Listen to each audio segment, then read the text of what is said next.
So hey everyone, welcome back to your channel. This side Ishika. So आज जो हम topic करने वाले हैं उसका नाम है अकाउंटिंग फॉर पार्टनरशिप फर्म्स। ठीक है, एक जो पार्टनरशिप फर्म होती है उसकी अकाउंटिंग कैसे होती है वो ये उसके फंडामेंटल्स है, मतलब यू कैन से बेसिक है।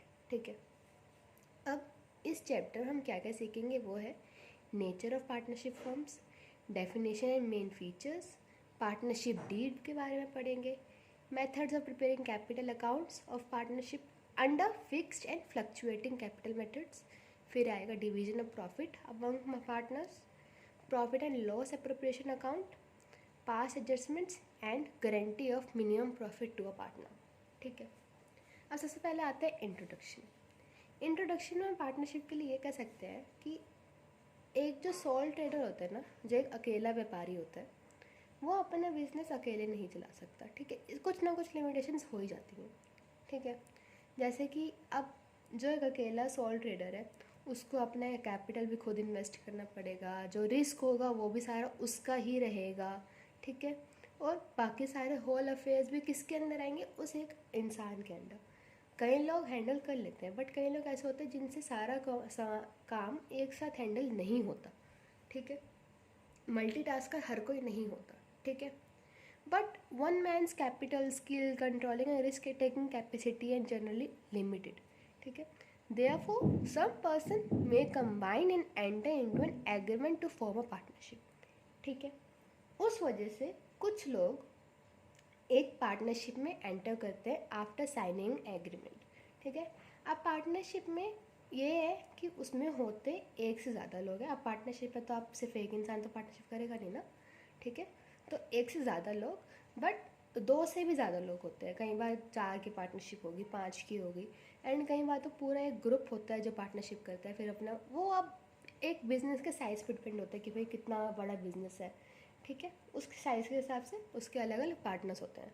पार्टनर्स भी अलग अलग टाइप के होते हैं। लाइक अगर जो आपका शेयर होल्डर है या जिसने आप में इन्वेस्ट किया हुआ है ना, वो भी एक तरह से आपका पार्टनर ही है। ठीक है, partnership is a relation of mutual trust and faith. अब पार्टनरशिप अगर आप किसी से कर रहे हो तो आपका उस इंसान में एक ट्रस्ट होना चाहिए, एक फेथ होना चाहिए। ठीक है, जहाँ पर अगर आपके बीच में कुछ मिसअंडरस्टैंडिंग है या कोई इश्यूज़ है आप दोनों के बीच में, तो आप दोनों साथ में एक पार्टनरशिप नहीं चला सकते। ठीक है, ऑनेस्ट होना चाहिए, एक्यूरेट होना चाहिए, इक्विटेबल मैनर होना चाहिए। ठीक है, वो इंसान आपके साथ कैसे बिहेव करता है या आप उसके कैसे बिहेव करते हो। ठीक है, वो सब एक पार्टनरशिप में मैटर करता है। ठीक है, partnership account should present a true and fair picture of the partnership business. और जो पार्टनरशिप अकाउंट होगा ना, उसका ये रोल बनता है कि वो जो हमारा बिजनेस है ना उसका एक ट्रूथ एंड फेयर पिक्चर दिखाए। ठीक है, सब कुछ सच सच दिखाए कि अगर वो बिजनेस में कुछ लॉस भी है ना, लॉस में भी चल रहा है, तो वो भी पता चले। ठीक है, for this purpose, it is necessary to study the definition of partnership as given in the Partnership Act and the relevant provisions of the Partnership Act which affect the partnership accounts। ठीक है, अब उसी को समझने के लिए हमें partnership की जो पार्टनरशिप एक्ट में जो हमारी वो दी हुई है ना डेफिनेशन, हमें वो पढ़नी है। ठीक है, अब आता है nature of partnership firm. As per accounting viewpoint, partnership firm is treated as a separate business entity distinct from its partners. अब ये तो पता है ना कि एक बिज़नेस की जो एंटिटी होती है वो उसके ओनर से अलग होती है। वही सेम पार्टनरशिप में होता है। जो पार्टनरशिप का जो बिज़नेस है ना, उसकी एंटिटी, उसकी पहचान उसके पार्टनर से अलग है। ठीक है, however as per legal viewpoint, a partnership firm is not a separate legal entity. ठीक है, अकाउंटिंग व्यू पॉइंट से तो हमें पता है कि भाई वो पार्टनर और वो जो बिज़नेस है वो दोनों अलग है। But as per legal viewpoint, legally अगर देखा जाए तो वो जो पार्टनरशिप्स है, वो पार्टनरशिप में जो पार्टनर्स हैं, वो जो बिजनेस है उसकी कोई सेपरेट लीगल एंटिटी नहीं है। ठीक है, in other words it has no existence separate from his partners. इसका मतलब ये, अब देखो अगर आपने पार्टनरशिप में कोई बिज़नेस चलाया, ठीक है, अब अगर आपकी कहीं जाके आपकी पार्टनरशिप में आपके पार्टनर्स अलग हो जाते हैं तो क्या आपका बिजनेस रहेगा? नहीं, क्योंकि वो तो चालू ही पार्टनरशिप से हुआ था। अगर आपके पार्टनर्स अलग हो जाते हैं तो आप तो फिर सोल ट्रेडर बन गए। अब सोल ट्रेडर एक पार्टनरशिप फर्म तो चलाएगा नहीं। तो इट मीन्स जो जो बिज़नेस होता है ना, उसके पार्टनर सेपरेट एंटिटी नहीं होती। जहाँ वो पार्टनरशिप शुरू होगी वहीं वो बिज़नेस शुरू होगा, जहाँ वो पार्टनरशिप ख़त्म, जहाँ वो पार्टनर्स अलग, वहाँ वो बिजनेस भी ख़त्म। यही बात इधर बोल गई, it mean that in case of bankruptcy of the partnership firm, private estates of the partners would be liable to meet the firm's डेब्ट। ठीक है, अब आते हैं हम डेफिनेशन पार्टनरशिप में। सेक्शन 4, ये बात याद रखना, section 4 of the Indian Partnership Act 1932 defines partnership as follows. Partnership is the relation between persons who gave agreed to share the profit of a business carried on by all or any of them acting for all। अब partnership की definition कैसे होती है? Partnership एक रिश्ता है किसके बीच में? पर्सन्स, दो या दो से ज़्यादा पर्सन्स जिन्होंने एग्री किए एक बिजनेस को या तो साथ चलाने में, या फिर कोई एक बंदा ऐसा उन्होंने सेलेक्ट किया। होता है ना कई बार कि कई लोगों के पास इतना टाइम नहीं है कि वो कई लोग जो हर जगह इन्वेस्ट करते हैं, उनके पास इतना टाइम नहीं कि वो हर जगह ही ध्यान दें। ठीक है, तो उसी तरीके से कोई एक ऐसा बंदा जो हर किसी के लिए एक एक्ट कर रहा है। ठीक है, so we can say that partnership is the relationship between persons who give agree to share the profit of a business carried on by all or any of them acting for all. ठीक है, अब आते हैं main features और essential elements और characteristics of partnership. अब जो हम पढ़ेंगे ना वो पार्टनरशिप के फीचर्स भी हैं, एलिमेंट्स भी कह सकते हैं, कैरेक्टरिस्टिक्स भी कह सकते हैं। ठीक है, पहली बात इसमें क्या आती है? 2 और मोर पर्सन। अब अगर एक पार्टनरशिप बनती है, जैसे पहले बताया, एक सोल ट्रेडर होगा, एक सिंगल बंदा होगा तो पार्टनरशिप तो नहीं होगी ना। जब उसमें एक और इंसान या कुछ ज़्यादा इंसान मिलते हैं तब जाके हम पार्टनरशिप उसको कहते हैं। तो पार्टनरशिप का पहला एलिमेंट क्या हो गया? 2 और मोर पर्सन। ठीक है, अब इसमें ऐसा नहीं है कि मैक्सिमम नंबर्स इतने ही होने चाहिए, या आप 4 से ज़्यादा नहीं रख सकते, 5 से ज़्यादा नहीं रख सकते, but minimum is fix, that is 2। ठीक है,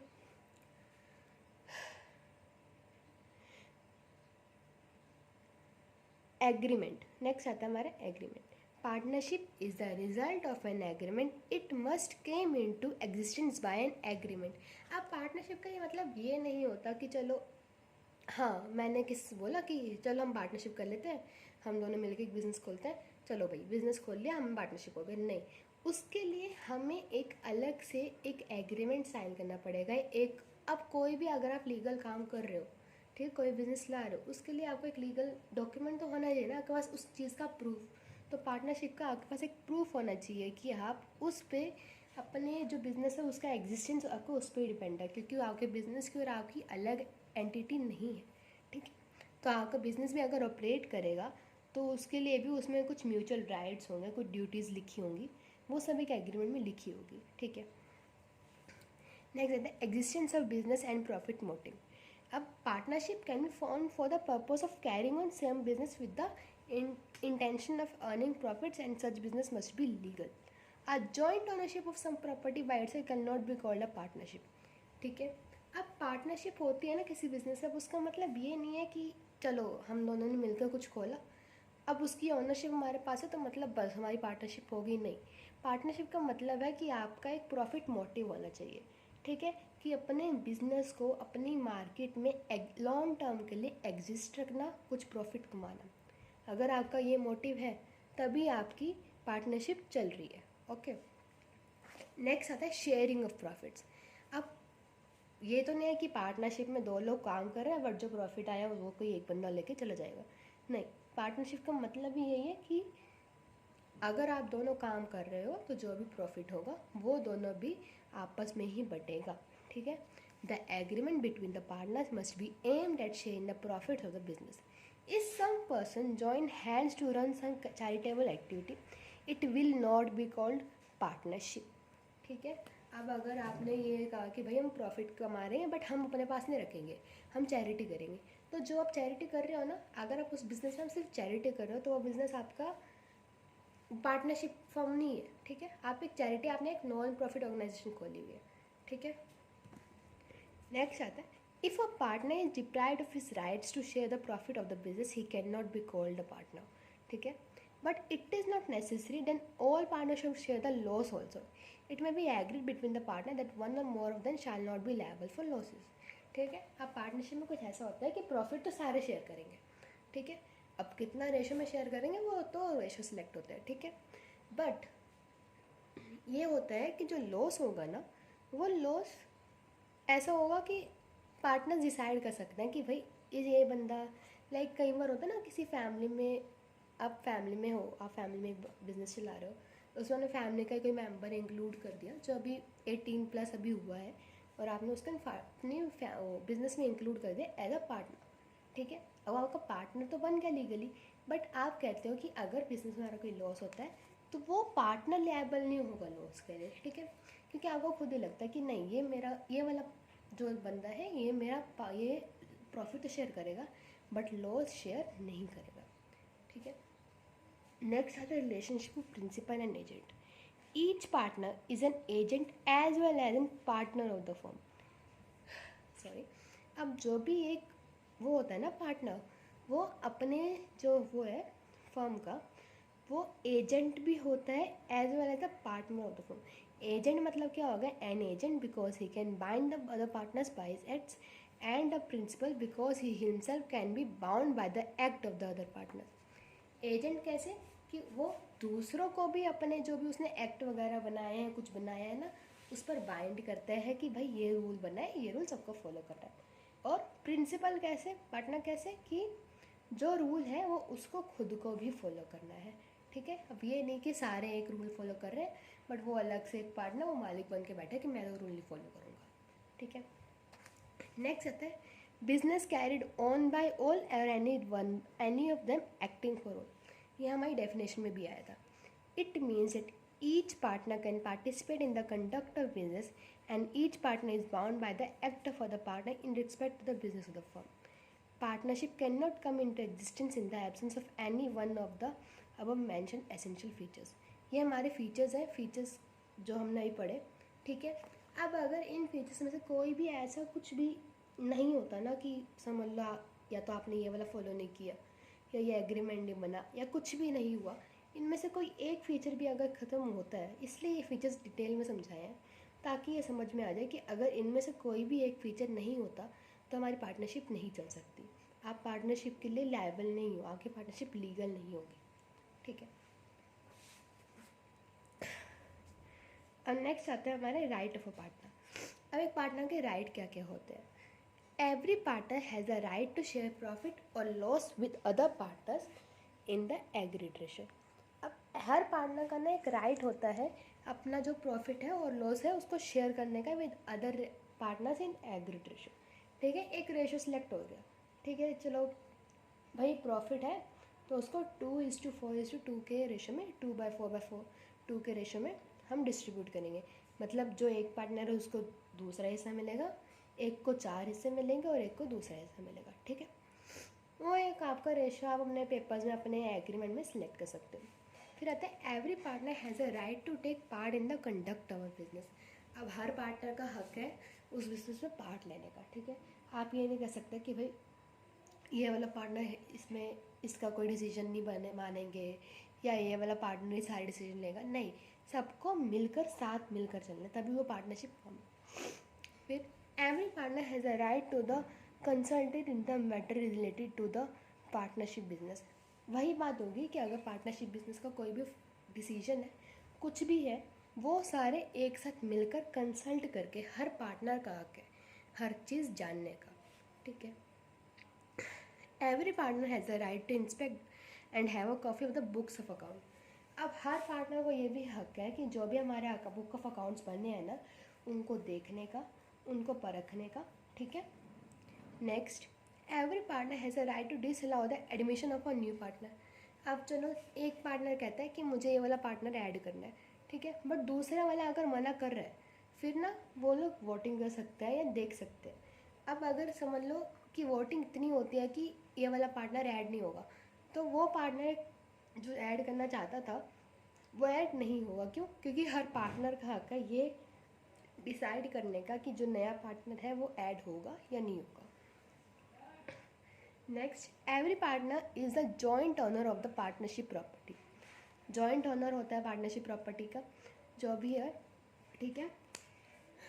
वो प्रॉपर्टी सिर्फ एक बंदे की नहीं है या सिर्फ एक पार्टनर की नहीं है, ठीक है, वो सबकी है। Next, if a partner has given loan to the firm, he has a right to receive interest at agreed rate। ठीक है, अगर उस पार्टनर ने फर्म को लोन दिया है, अपनी पार्टनरशिप फर्म को ही लोन दिया है, तो उसको एक रेट पे लोन पे इंटरेस्ट भी मिलता है। बट इफ़ इंटरेस्ट तय नहीं है कि कितना इंटरेस्ट देना है, तो जो मिनिमम हमारा होता है ना, जो एग्रीड होता है 6% पर एनम पे, ठीक है। नेक्स्ट आता है, if a partner incurs expenses or make payment on behalf of the firm, he has a right to be indemnified by the firm। अब अगर किसी पार्टनर ने कोई खर्चा कर दिया फर्म के बेसिस पे कि भाई ये फर्म का खर्चा है पर मैं कर रहा हूँ, तो बाद में उसका हक बनता है कि उसका वो अमाउंट वापस मिलनी चाहिए, ठीक है। Next, every partner has a right to retire from the firm after giving proper notice. अब कोई भी पार्टनर है, उसका ये है कि मुझे अब रिटायरमेंट लेनी है, मुझे अब एक फर्म को छोड़ना है, तो एक नोटिस देते हैं, फर्म को छोड़ सकता है। उसको कुछ ये नहीं है कि हाँ भाई इतने टाइम साथ रहना है तो रहना है, मतलब जितनी बिजनेस की लाइफ है उतने टाइम तुम साथ रहो, ये तो तुम्हें कुछ केस वगैरह हो, कुछ नहीं। वो एक नोटिस देगा एंड फिर देन वो फर्म को छोड़ सकता है, वो रिटायर ले सकते हैं, ठीक है। सो आज जो हमने करा वो हमारी बेसिक थ्योरी थी पार्टनरशिप फर्म की। हमने नेचर पढ़ा, डेफिनेशंस पढ़ी और राइट्स पढ़े और फीचर्स पढ़े, ठीक है। अब ये जो है ये मेन बेसिक था कि एक पार्टनरशिप फर्म कैसे चलती है और कैसे कैसे उसमें पार्टनर्स के राइट होता है और उनके फीचर्स क्या क्या होते हैं। अगर कोई पार्टनरशिप फर्म बना रहा है तो उसको कैसे कैसे बनानी है, ठीक है। आगे जो हम नेक्स्ट वीडियो में स्टार्ट करेंगे वो होगा हमारा लिमिटेड लाइबिलिटी पार्टनरशिप LLP, ठीक है। इसको हमने नेक्स्ट वीडियो में स्टार्ट करेंगे। Till then, if you like the video, please like the video, share to your friends and thanks for watching.